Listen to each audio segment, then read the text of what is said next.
Welcome to part 2 of our series on Nietzsche's Genealogy of Morals. If you haven't watched part 1 yet, we highly recommend that you do. Link in the description. And if you want to be notified when the other 2 parts come out, consider subscribing to the channel. In this second installment, we tackle the first of the 3 essays which constitute the genealogy. Simply titled Good and Evil, Good and Bad, this essay will be familiar to anyone who has read Beyond Good and Evil, or, of course, familiar to anyone who has watched our video series on the book. In fact, much of the genealogy is an extended explanation of points that were first made in Beyond Good and Evil. But Nietzsche also goes deeper on these topics in this work, so it does pay off to look at them in more detail. So, what is this first essay about? The origin of good and evil. The truth of the first essays the psychology of Christianity, the birth of Christianity out of the spirit of resentment, not, as is supposed, out of the spirit, in all its essentials a counter-movement, that great insurrection against the dominion of noble values. In the first essay, Nietzsche presents a narrative which has since become well known. Nietzsche asks the reader, how did morality come into being? Where do our concepts of good and evil come from? Immediately, this is a different approach from traditional philosophy, which concerned itself with seeking so-called objective moral truths. Objective in the sense that there is no historical component. They were looking for the good in itself. As we discussed in the first part, this is not Nietzsche's method.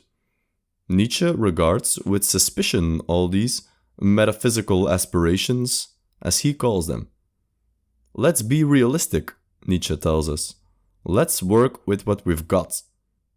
That is to say, let's work with history. Nietzsche presents a narrative in which mankind progressed from a pre-moral stage to a moral stage. That is to say, in the beginning, there was no morality in the conventional sense of the word. People simply did things without any moral judgment about them. Actions were either beneficial or detrimental. Things were not good or evil. However, the powerful in this pre-moral stage did designate things as good. This was the nobility or aristocracy affirming its own mode of existence.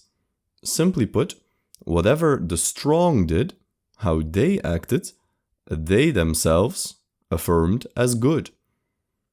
Nietzsche speaks at length about these nobles. Nietzsche simply means the strong, those in power in any given society.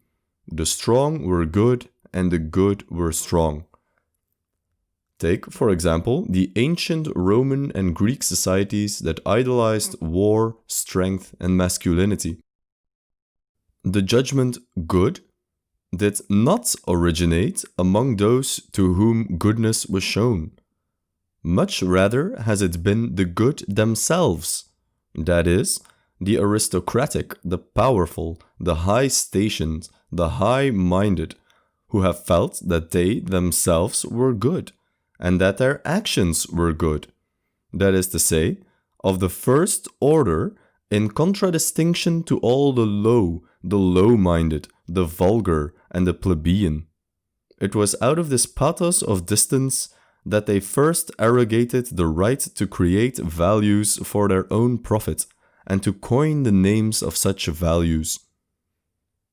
Power, strength, good, they all meant the same thing in these pre-moral times.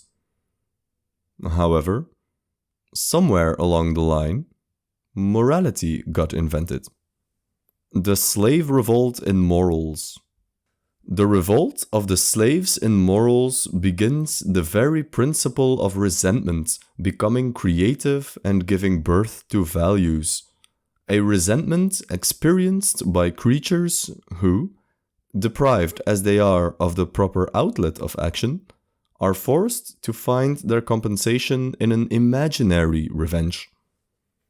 At this point, Nietzsche introduces the term ressentiment. Most translations keep the original French term he used. Ressentiment is best explained by the famous parable of the fox and the grapes. Christians and Jews, during the days of the Roman Empire, were an oppressed, powerless people. When they did not succeed in taking the worldly, material power they desired, they instead changed their tune and made a virtue out of their lack of power instead. Like the fox in Aesop's fable, who cannot reach the grapes high up in the tree and then shrugs and says, the grapes were probably sour anyway. Who wants sour grapes? The powerless in society cope with their lack of power by convincing themselves that earthly power is not worth it, that power is evil. According to Nietzsche, this is where Christian slave morality took root. It has been a slow revolt, 2,000 years in the works. It was, in fact, with the Jews that the revolt of the slaves begins in the sphere of morals, that revolt which has behind it a history of 2 millennia and which at the present day has only moved out of our sight because it has achieved victory. However, it's important to keep in mind that both master and slave morality originate from the same source, from the desire to dominate, the desire to be strong, the desire to be powerful. Later on, Nietzsche will expand on this idea and introduce the concept of will to power. Those who occupy a powerless position in society do not claim to not want power out of a philosophical insight or rational decision. They want power and desire just like everybody else. The only difference is they can't get it in the real world, so they take refuge in an imaginary world, the world beyond, heaven, the Hinterwelt, and they decry worldly material power as evil. In this way, they can enact a spiritual kind of revenge against those who have power in the here and now. But the underlying motivation of both the Roman warlord and the Christian saint is the same: the will to power. This brings us to section 14 of the first essay. Written in the form of a dialogue, there is not much to elaborate on in a video like this. Rather, I highly recommend you read it for yourself. The dialogue is written in a comedic manner and wonderfully illustrates the major points Nietzsche made in the first essay. The dialogue serves as a fitting conclusion. It has sadly been overlooked in Nietzsche's scholarship, perhaps because of its radical content and humorous style. But that's precisely why it's worth the trouble of reading it in full. It's an unrelenting attack on Christian morality, written in a mocking, satirical tone. The dialogue represents the artistic side of Nietzsche, how he uses drama and other creative styles of writing to drive his points home away from the usual, matter-of-fact, philosophical, argumentative writing. Later on, in section 16, Nietzsche concludes the first essay. "Let us come to a conclusion," he writes. "The two opposing values, good and bad, good and evil, have fought a dreadful 1,000-year fight in the world, and though indubitably the second value has been for a long time in the preponderance, there are not wanting places where the fortune of the fight is still undecisive.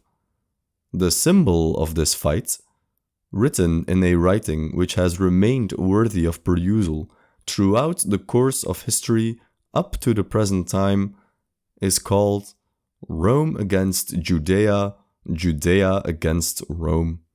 Hitherto there has been no greater event than that fight, the putting of that question, that deadly antagonism. Which of them has been provisionally victorious, Rome or Judea? But there is not a shadow of doubt. Just consider to whom in Rome itself nowadays you bow down, as though before the quintessence of all the highest values, and not only in Rome, but almost over half the world, everywhere where man has been tamed or is about to be tamed. This is very remarkable. Rome is undoubtedly defeated. The final section of the first essay is a build-up to the second essay of the genealogy.